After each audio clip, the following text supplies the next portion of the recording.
Let's get straight to it. The difference between rich people and poor people isn't just income. It's how they think about money. Two people can earn the same amount and end up in completely different places in life. One builds wealth, the other stays stuck. It starts with how money is defined. Poor thinking sees money as something to spend. It's a tool for immediate relief. Pay the bills, buy something nice. Feel better today. Once money comes in, it goes out just as fast. Rich thinking sees money as a tool to create more money. Spending is secondary. The first question is always, how can this grow? That one shift changes everything. Now let's talk about income. Most people are trained to rely on a single source. A salary, a paycheck, time traded for money. That's the foundation of poor thinking. If time stops, income stops. Wealthy thinking breaks that link. The goal is not just to earn, but to build streams that don't require constant effort. Investments, assets, businesses, systems that keep producing even when you're not actively working.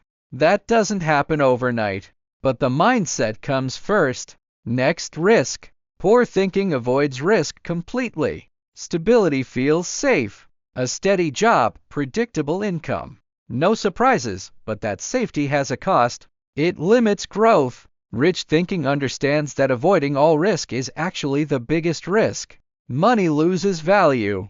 Opportunities pass. Growth stalls. The difference is not reckless risk-taking.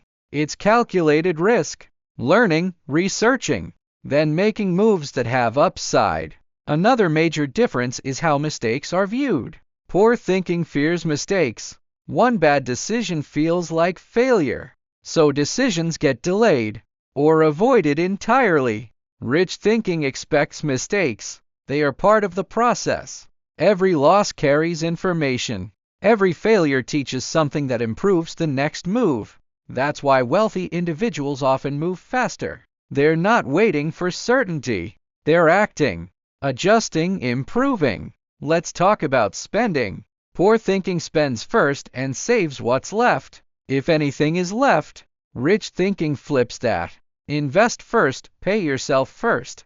What remains is what gets spent. This creates discipline automatically. It forces smarter decisions about lifestyle. And that leads to another key difference, lifestyle inflation. When income increases, poor thinking upgrades everything. Better car, bigger house, more expensive habits. The result is the same financial pressure, just at a higher level. Rich thinking keeps lifestyle controlled while income grows. The gap between earnings and spending widens. That gap becomes investments. That's how wealth builds. Now let's look at time. Poor thinking focuses on short-term rewards, immediate satisfaction, quick wins. Rich thinking plays the long game. Delayed gratification. Decisions are made based on where they lead years from now, not just today. This is why wealthy individuals are willing to wait. They understand compounding. Small consistent actions, repeated over time, lead to massive outcomes. Another difference is how opportunities are seen. Poor thinking often says, "I can't afford it." Rich thinking asks, "How can I afford it?" That shift opens the door to solutions, new ideas, new strategies. Instead of shutting down, the mind starts working. Now let's talk about learning. Poor thinking sees education as something that ends. School is over. Learning is done. Rich thinking treats learning as a lifelong tool. Constant improvement. New skills, new knowledge. The world changes, and they adapt with it. This is especially important when it comes to money itself. Understanding how money works is not optional if you want to build wealth. Then there's the environment. Poor thinking often stays in the same circle. Same conversations, same habits. That environment reinforces the same results. Rich thinking actively seeks better environments. People who think bigger, who challenge ideas, who push growth, because mindset is contagious. You become like the people around you. Let's go deeper into assets and liabilities. Poor thinking buys liabilities thinking they are assets, things that cost money to maintain. but look impressive. Expensive items that don't produce income. Rich thinking focuses on acquiring real assets, things that generate cash flow or increase in value over time. The goal is simple. Own things that pay you, not things you have to keep paying for. Now consider debt. Poor thinking uses debt for consumption, credit cards, loans for things that don't produce value.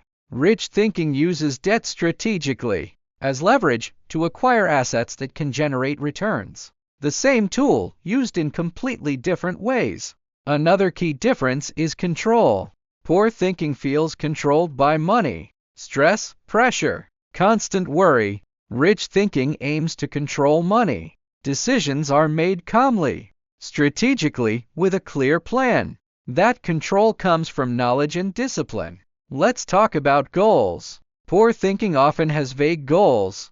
More money, better life. Nothing specific. Rich thinking sets clear targets, defined numbers, defined timelines, a plan to get there. Because without clarity, progress is random. Now look at consistency. Poor thinking looks for big breakthroughs, one opportunity that changes everything. Rich thinking understands that consistency beats intensity. Small actions, done regularly, build momentum. Wealth is not built in one moment. It's built over time. Let's touch on comparison. Poor thinking compares to others constantly. What they have, what they spend, how they live. Rich thinking focuses inward. Progress is measured against past performance, not someone else's highlight reel. Comparison leads to poor decisions. Internal focus leads to growth. Another difference is patience. Poor thinking wants results now. If something doesn't work quickly, it's abandoned. Rich thinking stays committed, adjusts when needed, but doesn't quit just because results take time. Because real growth takes time. Finally, responsibility. Poor thinking blames external factors, the economy, the job market, other people. Rich thinking takes ownership, even when things are unfair. The focus is on what can be controlled. That mindset creates power. So what does all of this mean? It means wealth is not just about how much you make. It's about how you think, how you act, and how you manage what you have. Two people can start in the same place and end up in completely different realities because of these differences. The good news is this: mindset can change. Every decision, every habit, every belief about money can be adjusted. And once that shift happens, everything else starts to follow. If this made you rethink how you see money, subscribe and stay tuned for more.